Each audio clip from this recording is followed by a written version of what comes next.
Good afternoon. Thank you for waiting. Sorry for the delay.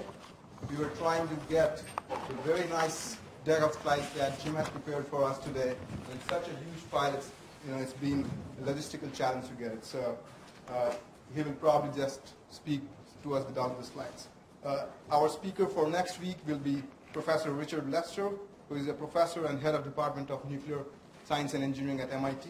And he'll talk to us about unlocking energy innovation. I will remind you that last week, Professor Bob Metcalf, the inventor of Ethernet, spoke to us on energy innovation.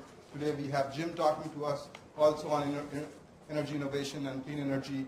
And next week, Professor Lester will talk about us. This is basically a mini-series on energy innovation. So please join us to complete the series next week as well.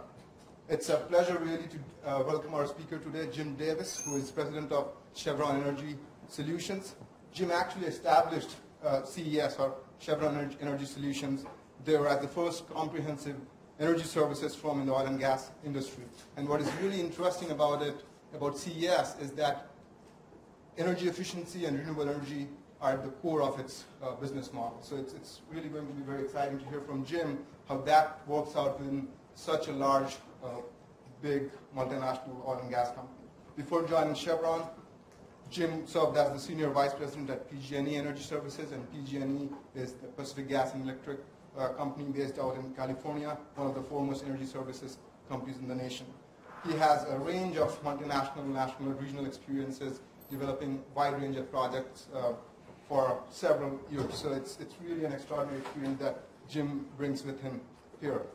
He has a Bachelor of Science degree in Business Administration from the Ohio State University, and he and I were joking outside about the competition between the Longhorns and the Buckeyes, and I promise that I'll not go there, because wherever I go, I bring bad omen to the football team. So, and I'll also mention that this event today is co-sponsored by the McCombs Energy Management Program. So with that, I'll hand it over to Jim. Great, thank you.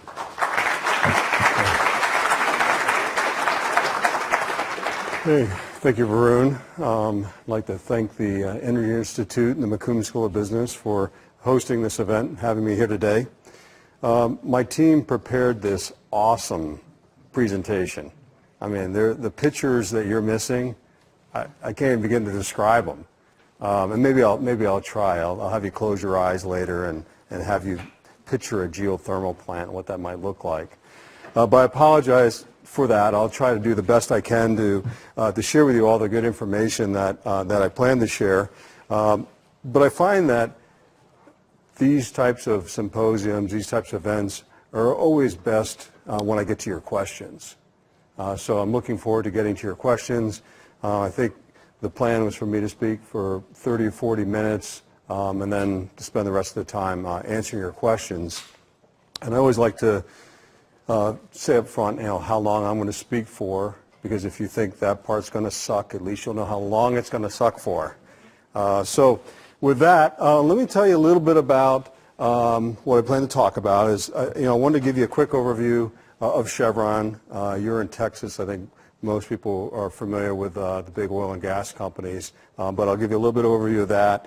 I want to talk a little bit about my business, Chevron Energy Solutions, and then talk a little bit about the case for why Chevron has a business like Chevron Energy Solutions.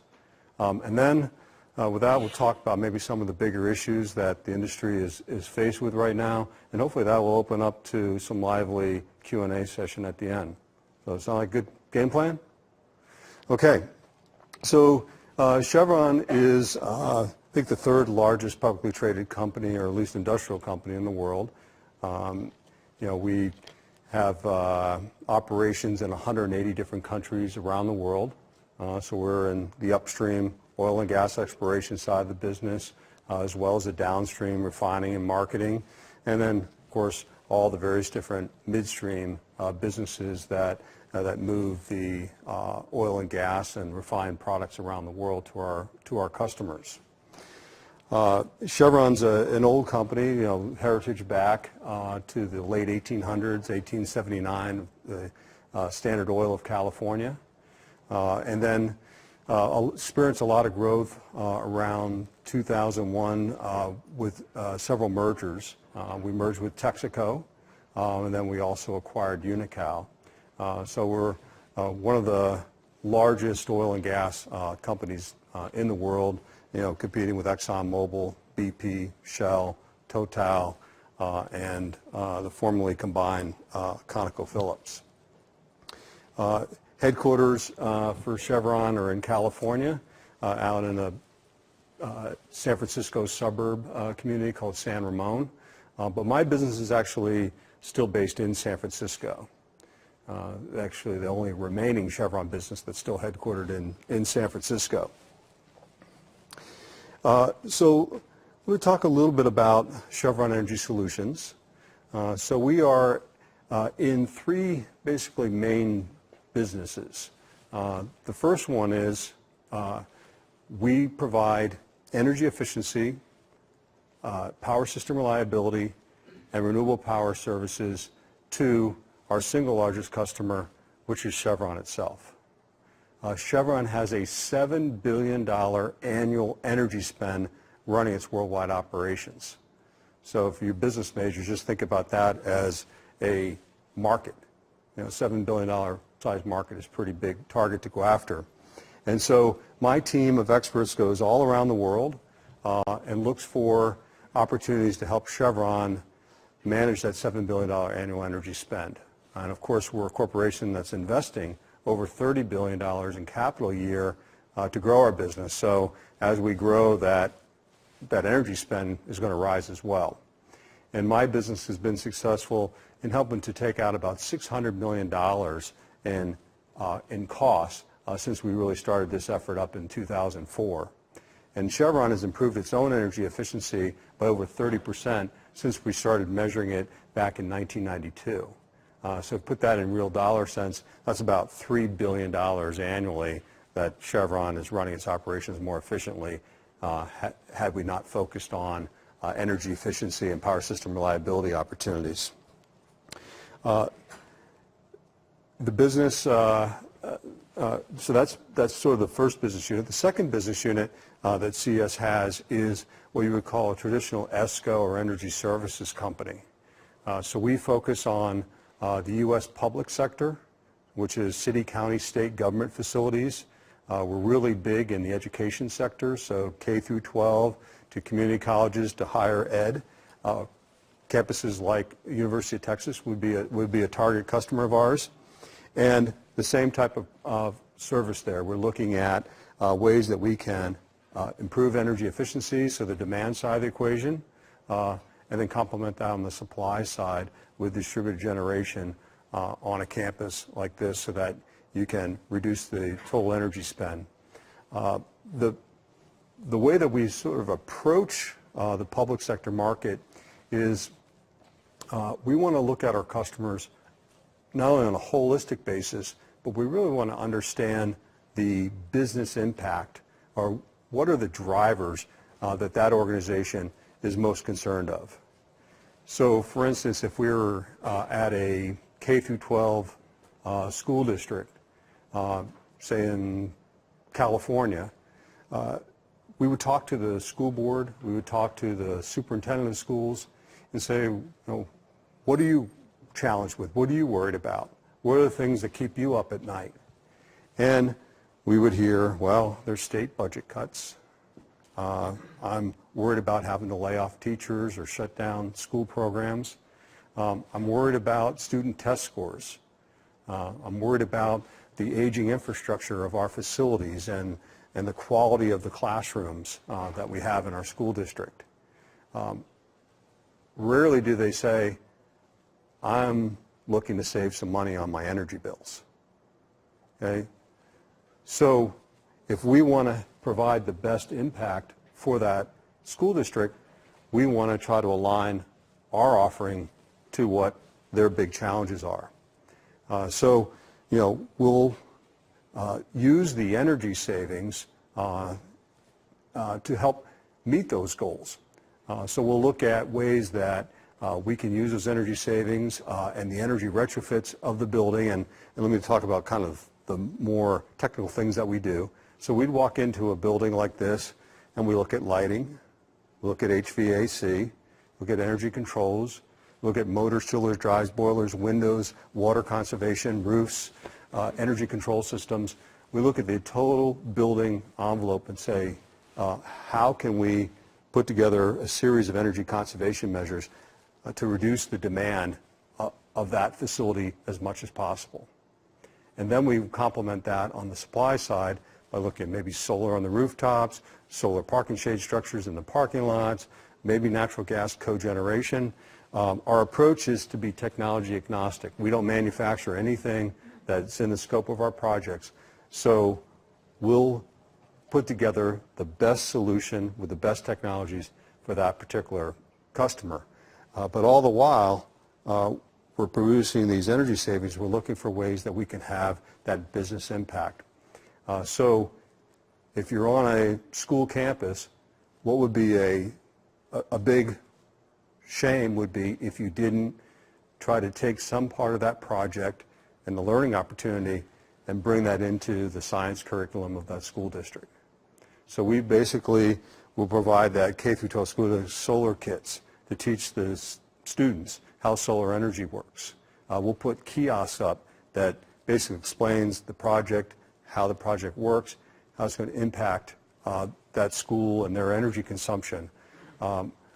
We look to inspire what we call STEM education, science, technology, engineering, and math, so that the next generations of students may choose a career in a STEM field as opposed to a non-STEM field. One of the challenges we find as a big company at Chevron is finding enough quality technical people. So we're looking always for ways that we can help these customers meet those big overarching challenges as opposed to just selling a savings.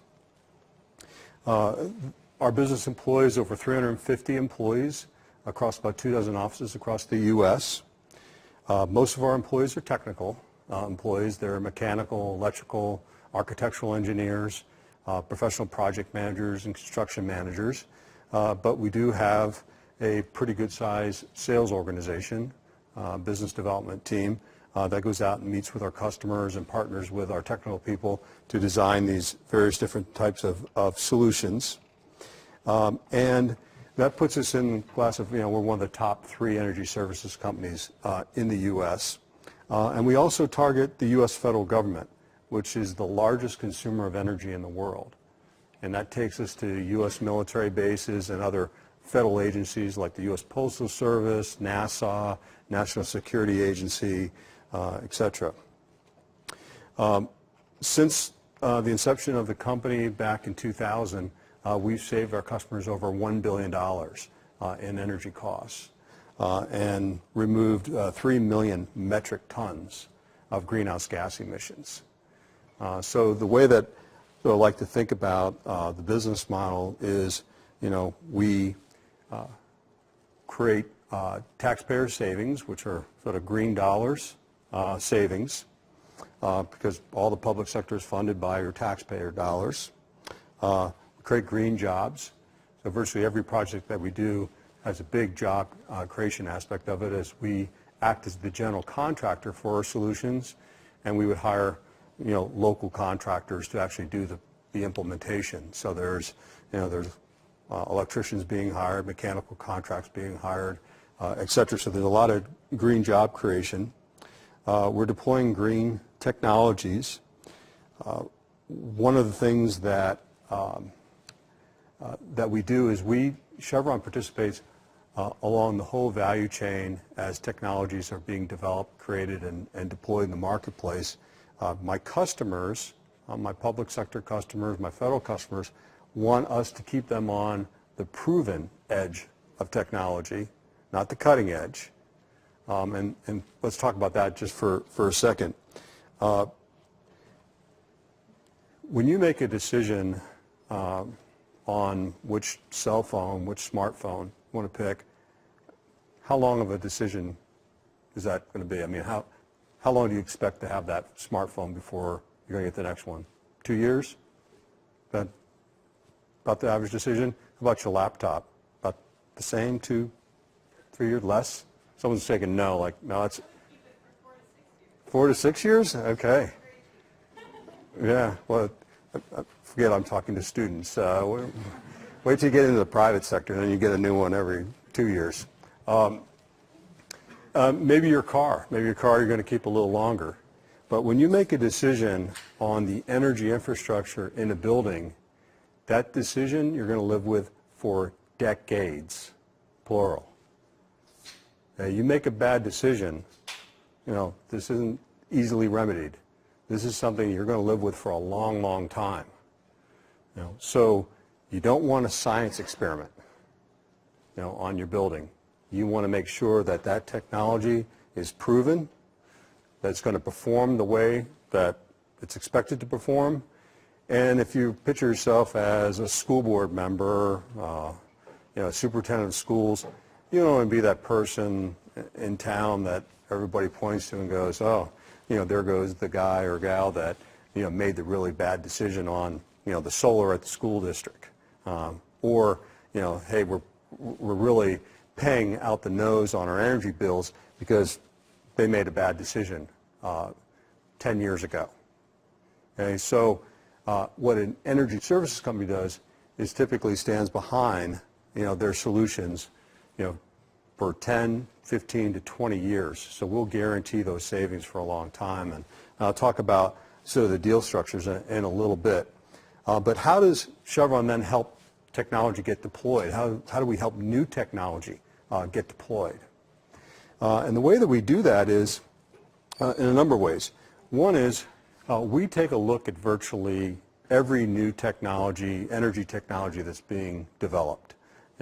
We have a team that basically, is looking to meet with every new technology startup. And we want to do a couple things. One, we want to take a look at it and see if we think that it has a real chance. Two, we want to provide real-world feedback to that technology company.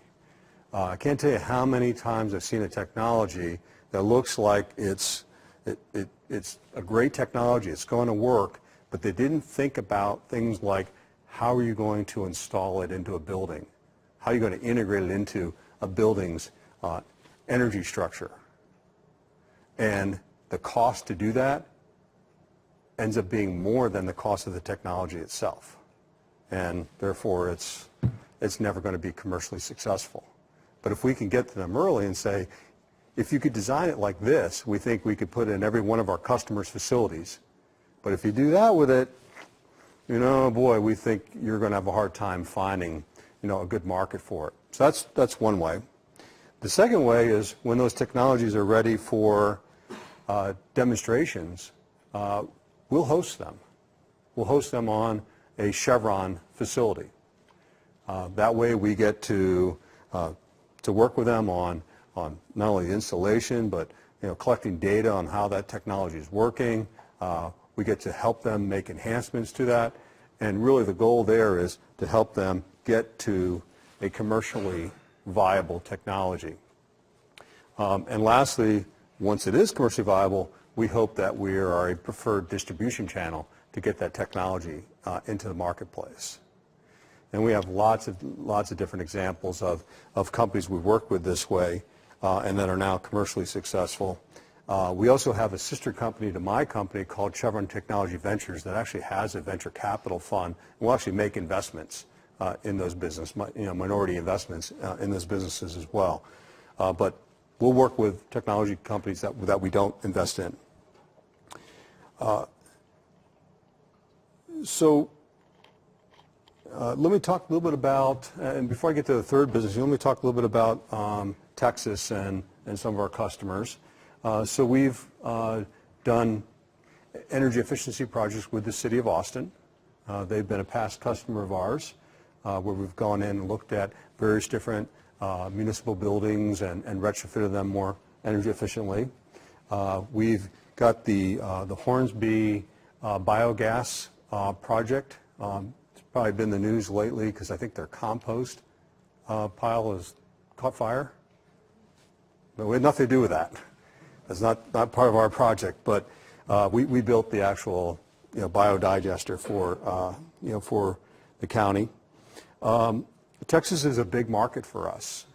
We've got projects all over the state.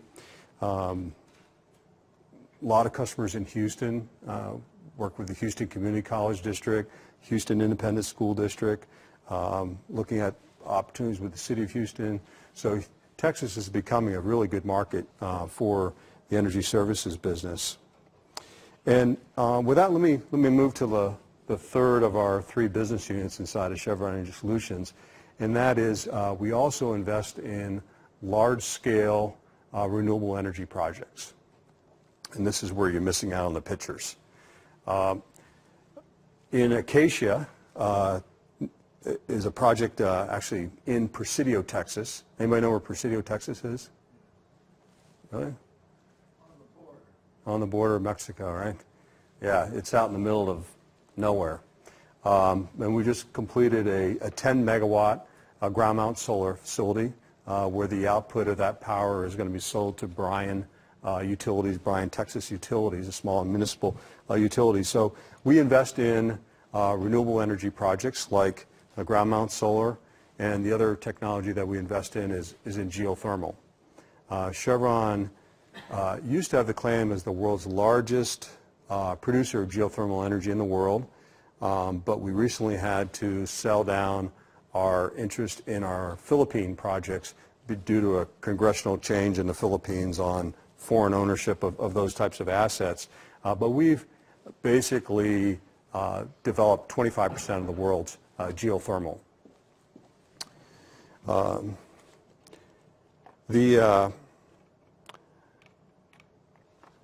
So let's maybe move from a little bit of talking about to my business to, is that it? This might be time.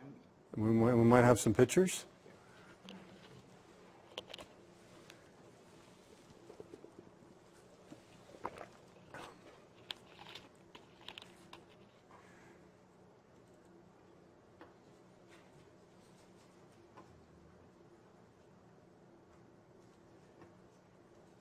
All right.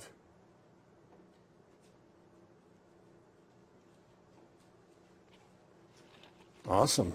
Thank you. And how do I advance? Just Use the arrow keys on the... okay.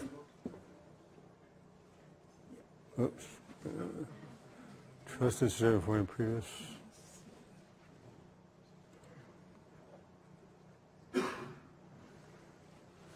Okay, we got some catching up to do here. So enjoy the slideshow here for a moment. But this sort of talked a little bit about our business, where, as I mentioned, various different aspects of what we do.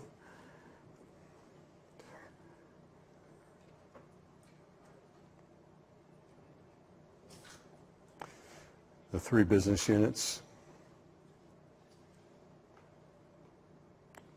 Help reduce Chevron's spend, savings for our customers, greenhouse gas emission reductions, and customers here in Austin.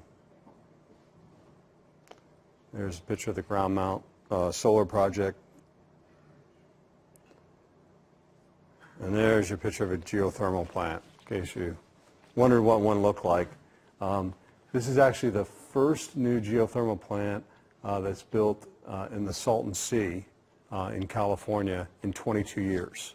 So a brand new plant. It's a 49.9 megawatt geothermal plant. It's going to be the first of probably 3 sister plants that will build off that resource, which is one of the best geothermal resources. In fact, it's the best geothermal resource in the United States. Okay, so just in time to wow you with some graphs and some other slides that were going to be even more challenging for me to be able to describe. I want to sort of make the case for why Chevron has a business like Chevron Energy Solutions, and I wanted just to share some data with you first. This is a estimate of what the demand for energy by fuel type is going to do over the next 20 plus years.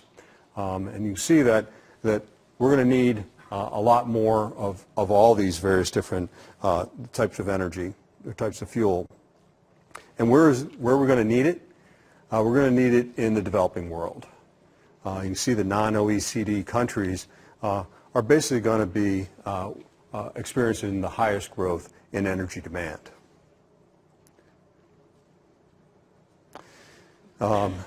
This is a picture of world coal consumption over the same time period. As you see, it's going to be in Asia and in the non-OECD countries.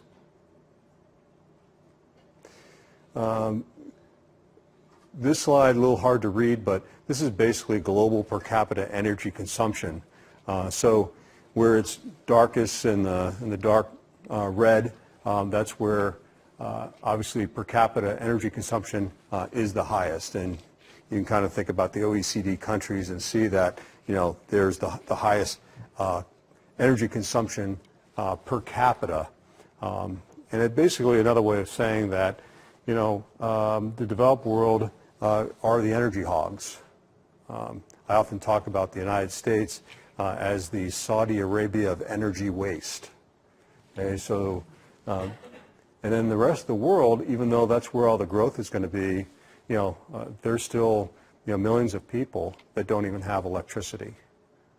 You know, so there's not a high amount of energy consumed per capita, but that's really where all the growth is going to be. This is a breakout of energy, U.S. energy consumption by source. So on the left-hand pie, you're going to see, you know, 36% of U.S. energy consumption is petroleum, 20% coal, natural gas 25%, nuclear 8%, and renewable is only 9%. And when you break out that 9%, on the right-hand side, you see 35% of that 9% is from hydro. Okay? So really, you know, if you look at solar and geothermal, you know, basically 3%. Wind at 13%. So still very, very small percentage of the U.S. energy mix. This is the energy demand forecast by source. You know, where we're going to get it from new technologies versus the decrease in fossil fuel consumption. And then there's the economic and environmental challenges. You know, we've got challenges with fuel supply disruptions. You know, if we have, you know, any type of activity in the Middle East or in other large producing regions of the world, you can see how that can really upset the world energy ecosystem, which can result in fuel price shocks. And of course, you have to balance that all with carbon emissions and its impact on the environment. So here's Chevron's view. You know, we believe in order to meet the world's growing global demand for energy, it's going to take all sources of energy. It's an and world. We're going to need conventional and unconventional oil, gas, coal, and nuclear. There's going to be a tremendous need for alternatives and renewables, geothermal, solar, wind, and biofuels. And now I'm going to make my pitch for energy efficiency, which is the cheapest, most plentiful form of alternative energy there is. Energy saved is energy found. As I mentioned, you know, the developed world, you know, are energy hogs. When a commodity is cheap and plentiful, no one's really thinking about saving it. You know, architectural designs for buildings 50 years ago basically considered the energy consumption in that building to virtually be a free resource.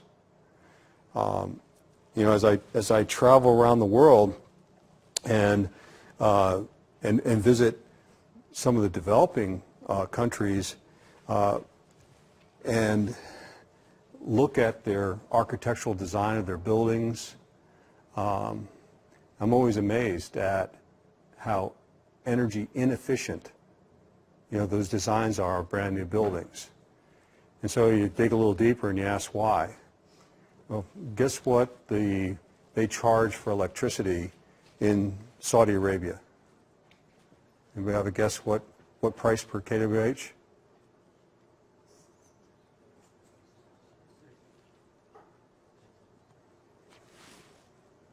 Zero. It's free. Okay? You walk into buildings at night that are lit up, brighter than this building, and guess what they don't have? A light switch. Lights are on 24/7, all the time. Okay, so there's big challenges with energy efficiency or energy inefficiency, not only here in the developed world, but in the developing world. And I often say that energy efficiency, needs a Hollywood agent. It's not getting enough, of the press and the airtime as does renewables. So let's talk about the demand for renewables. This was a consumer wind study that was done last year, and they basically polled consumers, and 85% of them said we want more wind. 49%, half said we'd pay more for a product or service, and 62% they would choose products produced by wind power over another one. I think the survey is pretty interesting because it tells us what people's attitudes are. I've been in this business for over 25 years, and I'll just add my personal experience is that no one is as green as what's in their wallet. Okay, so my guess is when they're really put to the test, we would see these statistics change pretty dramatically. Here's some of the projected growth of renewables. 5.5% growth for non-hydro growth, and 4.5% projected total renewable growth.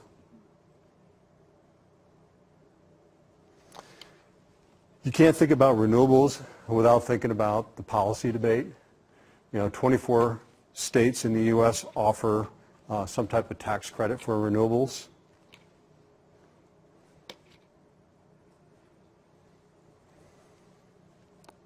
So as I mentioned, here's Chevron's philosophy.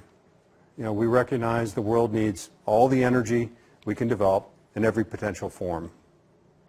We know that meeting the world's energy needs requires all sources of energy, including energy efficiency and renewable power. So where does that put Chevron Energy Solutions? Well, as I mentioned, we have our unique solution. When Chevron goes around the world and meets with host governments to try to secure a new oil or natural gas lease, most of those host governments are concerned about the environment. They are concerned about their internal energy consumption and growth. They're concerned about how they're going to meet their growth needs. And they want to learn about energy efficiency. They want to learn about power system reliability. Does everybody know what I mean when I talk about power system reliability? When you think about like rolling brownouts back out in a lot of the developing world, it wouldn't be uncommon for us to be, spending time together right now and have the lights go out, certain times of the day in particular. And we have ways that we can prevent that from happening. And so as we go around the world, we'll do Chevron Energy Solutions will do a number of things. Sometimes we'll do what I call a goodwill mission, where we'll meet with that host government and just share best practices. We'll share, hey, here's things that are working well in the United States. Here's things you might want to look at that California has done that's had a lot of these same type of challenges. Here's things that you should be thinking about, deploying in your country. 2, we'll actually build a demonstration project, with that host government, whether it be a big solar field or maybe a solar test site, to actually deploying a commercial business opportunity. So we'll take our business model in some form and start doing projects in that country. So basically the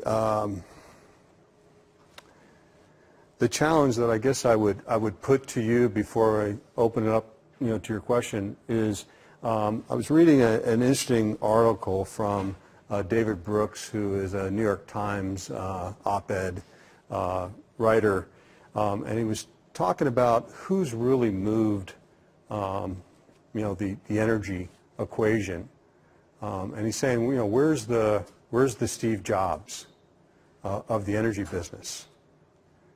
And the people who get to come and speak at all the cool conferences, who have the flashy technologies, and I think he talks about Shay Agassi from was it Good Energy? Was it Better Place? Project Better Place? Is that it? Project. Okay. Yeah, I think the whole thing's dropped now, but the idea, those are great ideas, but really the people that are moving it are the people that are too boring and unfashionable to get invited to the conferences in the first place, who've actually changed the world under our noses. And that's, companies like Chevron, companies that have invested in the whole technology revolution that created the shale gas revolution. To share a quick personal story, of how I got into the energy business.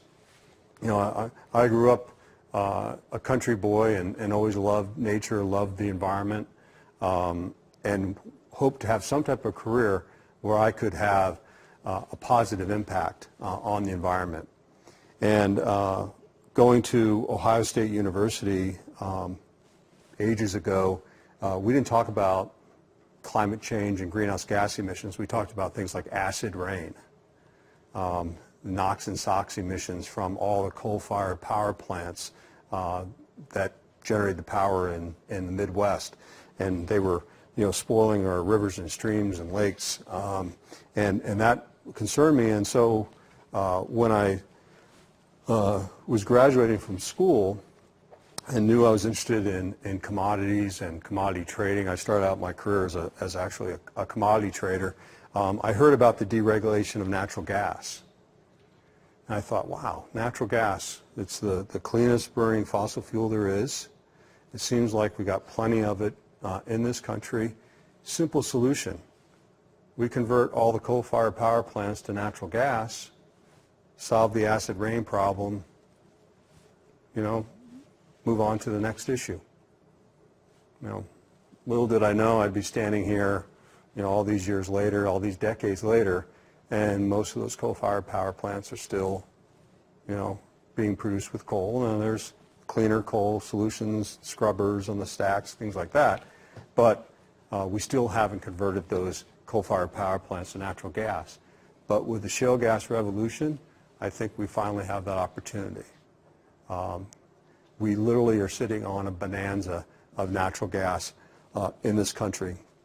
And that has yet to really ripple its way through, the renewable space, its impact on the renewables. But, I would like to see us have some alternative, some silver bullet alternative to fossil fuels. But the reality is the world's energy ecosystem is so massive and so large that it's probably not going to happen, certainly during my career, most likely during my lifetime, and maybe not in yours either. But natural gas, I think, is the bridge to the future, and it may actually be the future as well. So with that, I want to challenge those of you who are interested in the energy industry, thinking about careers in the industry, to step up.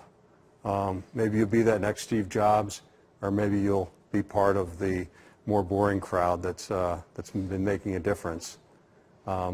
So, thank you, and let me now open it up to your questions.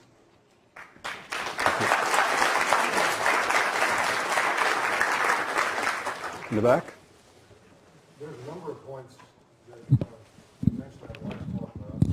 Just a couple of one, you said that developed nations are countries where energy falls. And I would suggest that that's the definition of a developed nation. Is one that consumes more energy. That's pretty much what makes them developed nations. Probably most people here know that BP recently announced they're terminating development of research into solar power because after 35 years they can't make any money at it. And I'm just curious what Chevron's stance on that is. How much money are you spending and or losing on developing wind power? So, well, the answer is we're not losing any money because we're not in wind. We have a couple of wind projects where we're deploying wind, but you know, when Chevron evaluated actually getting into the manufacture of wind turbines or getting into the manufacture of solar panels, we kind of realized that that's not really our expertise. We are a manufacturing company.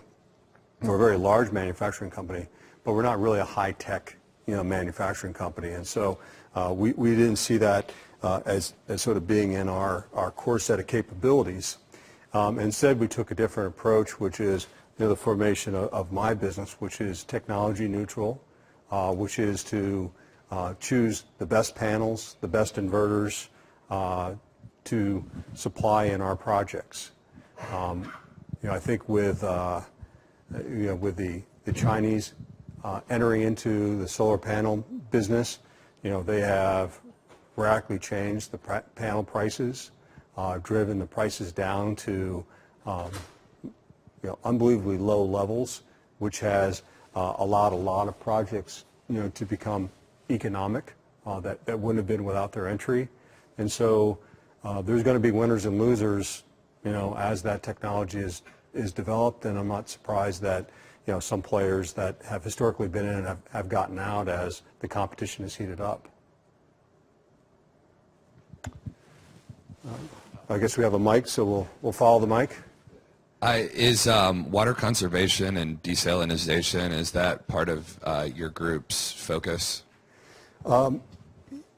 So we look at water energy efficiency opportunities in all of our projects.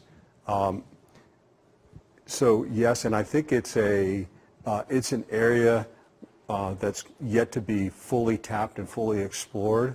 I'm excited about doing more and more with water conservation opportunities. In terms of desal, my company specifically doesn't do that, but we've obviously got lots of desal projects around the world, in our upstream operations. Also, as we work with various different countries that we go into, we have to do a lot of social infrastructure building. So many of the places that we're going into, these are very undeveloped nations that we're having to build roads and bridges and build schools and fire stations, police stations, having to provide a source of clean drinking water. We're building hospitals. So yeah, there's a lot of activity going on there, but my business specifically hasn't really done much in desal. One last thing I'll say about that before I move on to the next question is I think there is an opportunity to look at solar thermal desal opportunities, particularly in places like the Middle East, and I think we'll be looking at developing some of those projects over the next 5 to 10 years. So good question. Thank you. Are we gonna follow the? Oh, you got the mic? Okay. Yes. So if you want to ask a question, go grab the mic. I spent some time in Indonesia this last summer, and it's one of those big growing economies that's set to consume a lot more energy in the future. Yep. And one of the things I was doing was helping out with sort of energy efficiency programs. And there's really no cultural focus on energy efficiency. There's no perception that it's a problem or something that needs to be taken into account by people in government, by people in business. It's just not on the radar because they're focused on growth and other things. So I just wanted to ask, when you are looking at other countries and entering these markets, what has been the experience of your sales team? What works, what doesn't, and sort of what's your perspective on tackling some of those challenges? Yeah, that's one of the biggest challenges that we deal with, every day, and it's different, sort of country by country, case by case. To compare, I mean, Indonesia is a really big strategic country for Chevron. We're the largest. It's actually our largest oil production country that we're in.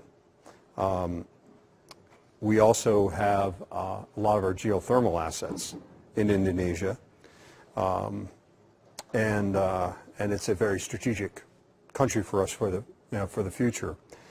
And we try to talk to them about things like energy efficiency, but there's a tension between economic development, trying to electrify villages, trying to bring up the quality living standards for the population, with doing it efficiently and with an eye towards its impact on the environment.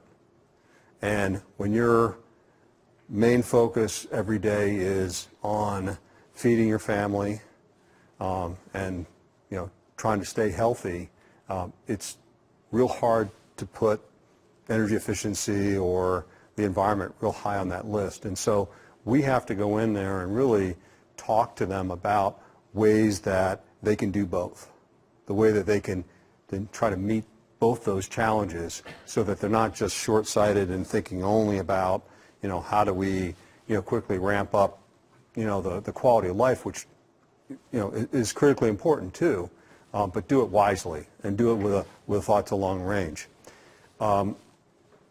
Give a country like Saudi Arabia as another example, where there's been massive growth in the country. Those of you who have never visited there, I mean, every time I wake up in a hotel room, one of my favorite things to do is count the number of cranes, in the skyline. And at any one given time, there's probably over 50% of the world's cranes are deployed there. And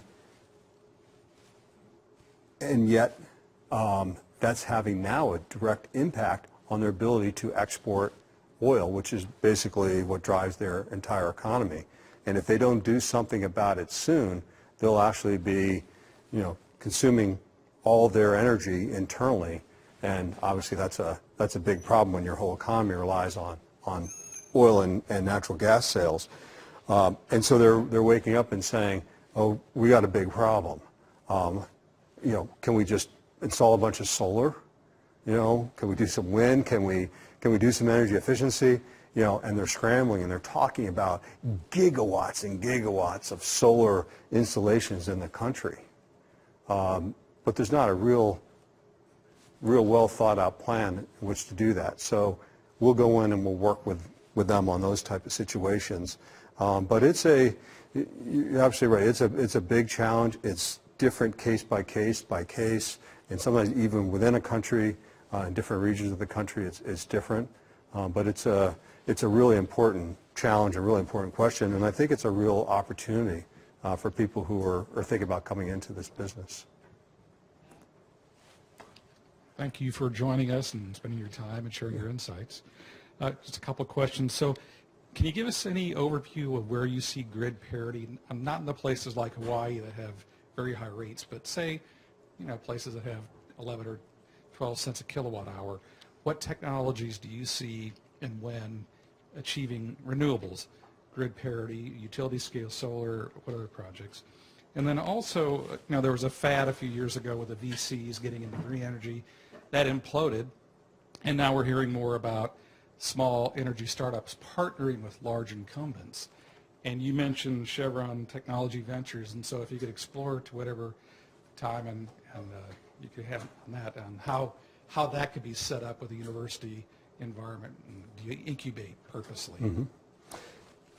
So in certain markets, in addition to Hawaii, there is certain renewable technologies that have grid parity today, whether it's wind, biomass, geothermal, and in some cases solar. And I'm assuming your question might have something to do with subsidies, and so when without subsidies. Yeah, so it's most of them are probably quite a ways out still without subsidies. We have to leverage every available incentive dollar, every available subsidy to get to grid parity or better. There's a large federal investment tax credit for all those technologies that I just talked about that makes it viable. Without the tax credit, you'd be probably putting on another decade or more for grid parity without subsidy. So it's going to come out a long ways, and I think the challenge is going to be once the cheap natural gas prices work its way into tariff rates, it's going to push that time period out even further. In terms of Chevron Technology Ventures, they do partner with a lot of research universities. I'd be surprised if this isn't one of them, but I'd have to ask. But I know that they have university partnerships, all over the country, depending on sort of specific technologies or applications. And I should say, Chevron Technology Ventures isn't limited to just the renewable space. They go across the whole energy spectrum. And I think the real caveat they have is, for them to invest in technology, they have to be able to see that technology being transferred into some part of Chevron's operations. So there's a tech transfer requirement. So they probably wouldn't necessarily invest in, say, a new surgical supply technology or something. We'd need to be able to see a way to transfer that in. But there are a lot of university partnerships that they work on. Okay. Hi, thanks for being here today. I have a policy question for you. You showed a slide of the United States and different states that have put through efforts to reach renewable goals. And since the Wall Street Journal article last week describing how I think something like 70% of those states are now working through generally Republican state houses to lower those standards, I have some trouble reconciling. Usually when I talk to friends who are a little more skeptical, I explain that the oil and gas companies have these efforts like the one you lead, and that they're recognizing the need to work towards renewable. And so my question is, when I see that the main lobby group behind these efforts in these congresses, state congresses, who really have a lot of control over what the renewable standards will be, it's troublesome to me. And I would wonder what you think, because you're in that position as well. I'd wonder what your opinion of that is. Yeah, this is that classic balance, I think, again, between economic development and the deployment of renewable technologies in the states. What is your crisis du jour? What is the biggest challenge that these state legislators and government officials are dealing with? And in most states, it's the economy. And they're looking at money that's being that's subsidizing clean energy that could be used, for other needs in that state. And so, I understand that. I understand that they have those challenges. I would hope that they'd find other ways to run their government, run their states more efficiently than by taking subsidies away from the development of renewable energy.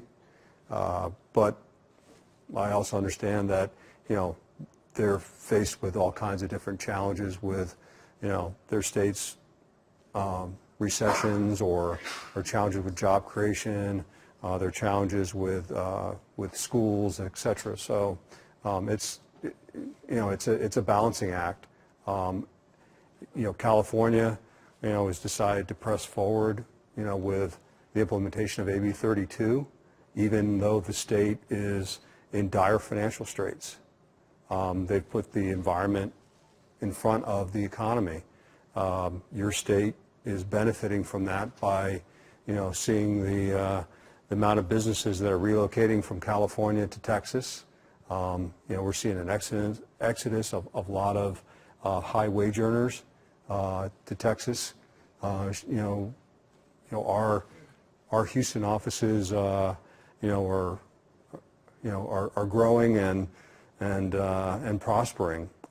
So it's a state-by-state decision, but I don't think there's a deliberate effort by our industry or whatever to try to see those incentives go away. It's more what makes good public policy on a state-by-state basis. Thank you.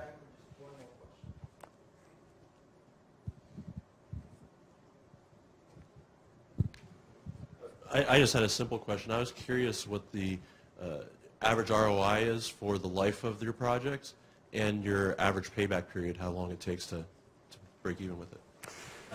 Yeah, so it depends on kind of which one of those three business units that we're talking about. For the public sector customers, are you familiar with performance contracting? Have you heard that term? So performance contracting is a legislatively approved contracting vehicle that allows public sector, and there's one at the federal level as well for federal facilities, to use the energy savings to actually fund the cost of the project. Okay, as long as there's a energy services company like mine to guarantee that those saving streams will actually materialize over the life of the financing period and to pay back the debt. So what that creates a lot of times is they're not as much concerned about the payback, and they're not concerned as much about what the IRR is as they are about how big are the energy savings and how much can we fit into the scope of the project to take advantage of this opportunity to not have to raise a bond or spend their own capital to make improvements.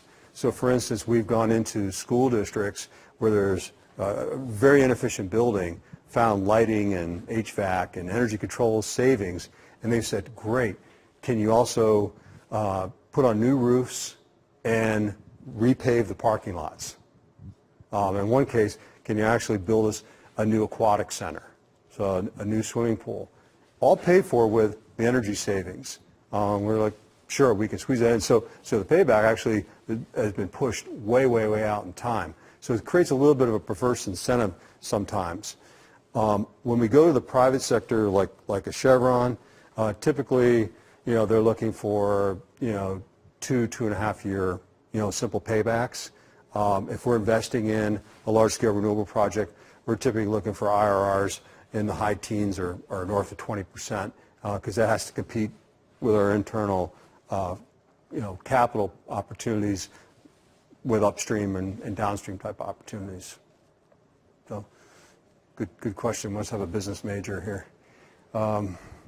Okay, so I guess with that, I just want to thank everybody, and I enjoyed this as I always do. So,